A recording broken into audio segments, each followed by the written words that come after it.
వంశీ విభూషితకరాన్నవనీరదాభాత్ పీతాంబరాదరుణబింబఫలాదరోష్టాత్ పూర్ణేందు సుందరముఖాదరవిందనేత్రాత్ కృష్ణాత్ పరం కిమపి తత్వమహం న జానే. సర్వద్వారాణి సంయమ్య మనోహృది నిరుధ్య చ మూర్ధ్యాధ్యాయాత్మనః ప్రాణం ఆస్థితో యోగధారణం. పరమగతి అయినటువంటి మోక్షాన్ని పొందే విధానం గురించి భగవానుడు అనేక విధాలుగా అనేక సార్లు తెలియజేశాడు. ముందర చెప్పినట్లుగా ఈ విధానాలని కేవలము అంత్యకాలంలో మాత్రమే చేయాలి అని అర్థం కాదు. జీవితకాలం అంతా ఆ ప్రకారం చేస్తూ అంత్యకాలంలో కూడా అటువంటి ప్రయత్నాలే చేయాలని తెలియజేస్తున్నాడు. అంటే ముందర నుంచి ఈ భగవద్ధ్యానం చేయడం అలవాటు ఉన్నట్లయితే అంత్యకాలానికి వచ్చేసరికి ఇబ్బంది అనిపించదు. కేవలము చిట్ట చివరి దశలోనే, అంటే 60 ఏళ్ళు వచ్చిన తర్వాత ఈ ధ్యానం భగవద్ధ్యానం ప్రారంభించినట్లయితే ఇంద్రియాలు సహకరించవు. ఎక్కువసేపు కూర్చోవలసి వస్తే మోకాడు నొప్పులు, ఏదైనా చూసి చదవాలి వస్తే కళ్ళు సరిగ్గా కనిపించవు, ఏదైనా వినాలి అని అనిపిస్తే సరిగ్గా సక్రమంగా వినిపించకపోవచ్చు. ఇటువంటి ఇబ్బందులు వచ్చే అవకాశం ఉంది. కనుక ముందర నుండి అలవాటు చేసుకున్నట్లయితే అంత్యకాలంలో ఇంద్రియాలతోటి పని అవసరం లేకుండా మనస్సుతోటి నోటితోటే ఉచ్చారణ చేసుకుంటూ ఉండొచ్చు. కనుక అటువంటి స్థితిలో మనిషి ఎప్పటికీ ఉండాలి అని అంటే కనుక ఇక్కడ 4 సాధనలు చెప్పబడ్డాయి.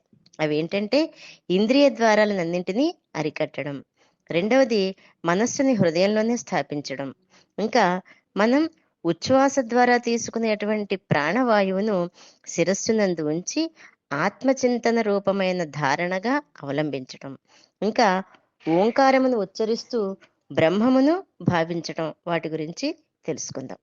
ఇంద్రియ ద్వారాలు అంటే మనస్సుతో సంబంధం కలిగి ప్రవర్తించేటువంటి కళ్ళు, ముక్కు, చెవి, నోరు, చర్మము వంటి ఇంద్రియాలన్నీ కూడా మన అధీనంలో ఉండాలి. అంటే కళ్ళకు చూసే హక్కు ఉంది, కానీ ఏది మంచి, ఏది చెడు, ఏది ఎంతవరకు అవసరం ఉందో చూసి ప్రవర్తించడం ఇంద్రియ నిగ్రహం.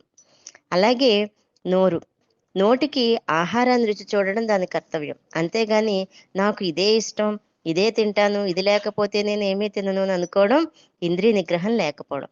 ఈ విధంగా ఇంద్రియాల యొక్క అధీనంలోకి మనం వెళ్ళిపోకూడదు. అలా వెళ్ళిపోయినట్లయితే ధ్యేయమైనటువంటి ఆత్మయందు ఏకాగ్రత కుదరదు. గాలి ఎక్కువగా వీస్తున్నప్పుడు ఇంట్లో ఉన్న కిటికీలు, తలుపులు అన్నీ మూసేస్తేనే ఇంట్లో ప్రమిదలో పెట్టినటువంటి దీపం ఆరిపోదు. ఏ ఒక్క కిటికీ తీసి ఉంచినా ఆ గాలికి ఇంట్లోని దీపం వెలగదు కదా.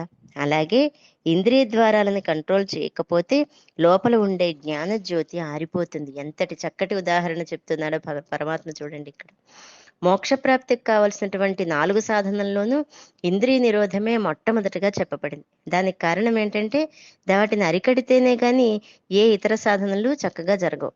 కనుక మోక్షం కోరుకునే వాళ్ళందరూ కూడా ప్రప్రథమంగా తమ ఇంద్రియ ద్వారాలన్నింటినీ మూసి, అంటే వాటిని అరికట్టి, తాబేలుకి ఏదైనా ప్రమాదం కలుగబోతోంది అని భయం కలిగినప్పుడు తన అవయవాలన్నింటినీ లోపలికి ఎలా లాగేసుకుంటుందో అలాగే ఇంద్రియాలను కూడా ముడి చేసుకోవాలి.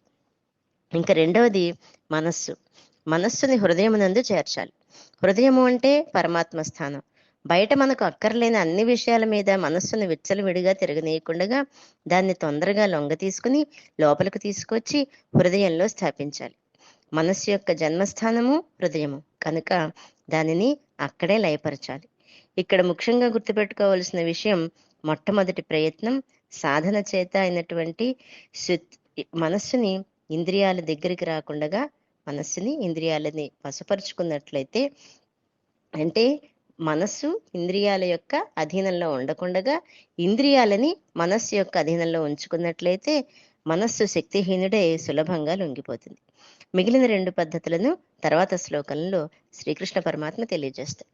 జై గురుదత్త.